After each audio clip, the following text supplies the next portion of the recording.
Pepper chicken ಮಾಡ್ತೀನಿ. Pepper ಚಿಕನ್ನಿಗೆ ಬೇಕಾದ ಸಾಮಗ್ರಿ: ಮೆಣಸು, ಚಕ್ಕೆ, ಒಂದು ಪಿಂಚ್, 4 ಲವಂಗ, 3 ಒಣಮೆಣಸಿನ್ಕಾಯಿ, ಒಂದು 4-5 ಎಸಳು ಬೆಳ್ಳುಳ್ಳಿ. ಇದನ್ನೆಲ್ಲ ಮಿಕ್ಸಿ ಮಾಡ್ಕೊಂಬರೋಣ.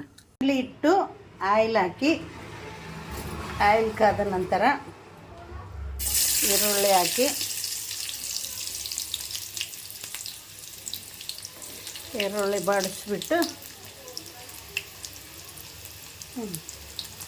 ಚಿಕನ್ ಹಾಕ್ಬೇಕು. ಚಿಕನ್ ಹಾಕಿ ಸ್ವಲ್ಪ ಬೇಕು ಬೇಡ ಅನ್ನಂಗೆ ಯಾಕಂತ ನಾನು ಖಾರ ಜಾಸ್ತಿ ತಿಂತೀನಂತ ಮೊದಲೇ ಹೇಳಿನಲ್ಲ. ನಾನು ಸಬ್ಸ್ಕ್ರೈಬ್ ಮಾಡ್ಕೊಳ್ಳಿ, ಲೈಕ್ ಮಾಡಿ. ಅಡುಗೆ ಇಷ್ಟ ಆಗಿದೆಯೋ ಇಲ್ಲ ಕಮೆಂಟ್ ಬಾಕ್ಸಲ್ಲಿ ತಿಳಿಸಿ, ಕಮೆಂಟ್ ಹಾಕಿ.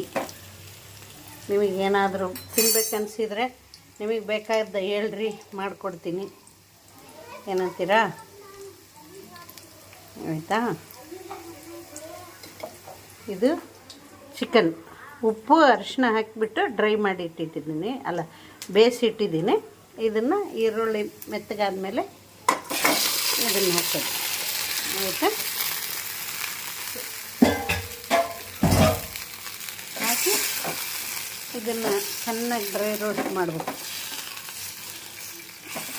ಡ್ರೈ ರೋಸ್ಟ್ ಆದಮೇಲೆ ಅದು ಪುಡಿ ಹಾಕಿ ಈ ಥರ ಡ್ರೈ ರೋಸ್ಟ್ ಆಗಿದೆ. ಅದೇ ಹೇಳಿದ್ನಲ್ಲ, ಏನು ಚಕ್ಕೆ, ಲವಂಗ, ಏಲಕ್ಕಿ, ಮೆಣಸು, ಒಣಮೆಣಸಿನ್ಕಾಯಿ, ಬೆಳ್ಳುಳ್ಳಿ ಹಾಕ್ಕೊಂಡಿದ್ವಲ್ಲ, ಇದನ್ನೆಲ್ಲ ಹಾಕಿಬಿಟ್ಟು ಕಲಸೋದು. ಮತ್ತೊಂದು ಸಲ ಕಲಸಿ ಈ ಥರ ಎಲ್ಲ ಮಿಕ್ಸ್ ಮಾಡಿ ಚೆನ್ನಾಗಿ ರೋಸ್ಟ್ ಮಾಡಬೇಕು. ಕೊತ್ತಂಬರಿ, ಕರಿಬೇವು ಮೇಲೆ ಡೆಕೋರೇಷನ್ಗೆ ಹಾಕಿ ಮಿಕ್ಸ್ ಮಾಡಿ ಕಲಸಿ ತೆಗಿಯೋದು. Pepper chicken ready. ಹೆಂಗಿದೆ ನೋಡಿ, ತಿನ್ನಿ. ನಾನು ರೈಸ್ ಮಾಡ್ತಿದ್ದೀನಿ. ರೈಸ್ ಮಾಡಿದ್ಮೇಲೆ ತಿಂತೀನಿ. ನೋಡಿ, ಲೆಗ್ ಪೀಸು ದಪ್ಪ ಪೀಸ್ ಮಾಡಿಸ್ಕೊಂಬಂದಿರ್ತೀವಿ ನಾವು.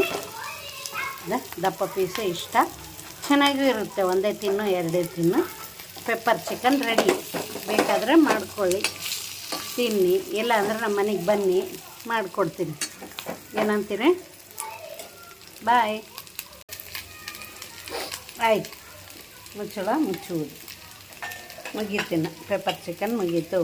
ಆಯಿತಾ? ಗ್ಯಾಸ್ ಕಟ್ ಮಾಡೋದು. ನಮಗೆ ಓಕೆ ಮಾಡಿರಿ, ಸಬ್ಸ್ಕ್ರೈಬ್ ಮಾಡ್ಕೊಳ್ಳಿ. ಏನಂತ